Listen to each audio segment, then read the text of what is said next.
रब्बुल आलमीन मेरा दोस्त है, जिसने मुझे पैदा किया है सो वही मुझे रास्ता दिखाता है, और वो जो मुझे खिलाता और पिलाता है, और जब मैं बीमार पड़ता हूं तो मुझे शिफा बख्शता है, और वो जो मुझे मौत देगा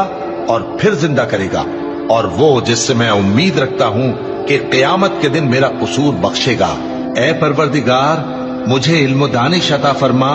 और नेकूकारों में शामिल फरमा, और बाद वाले लोगों में मेरा जिक्र नेक बाकी रखियो, और मुझे नेमत की बहिश्त के वारिसों में शामिल कीजो,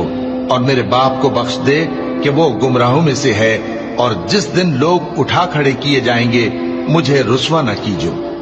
जिस दिन न माल ही कुछ फायदा दे सकेगा और न बेटे। हाँ, जो शख्स अल्लाह के पास बेरोग दिल लेकर आया वो बच जाएगा, और बहिश्त परहेजगारों के करीब कर दी जाएगी, और दोज़ख गुमराहों के सामने लाई जाएगी, और उनसे कहा जाएगा कि जिनको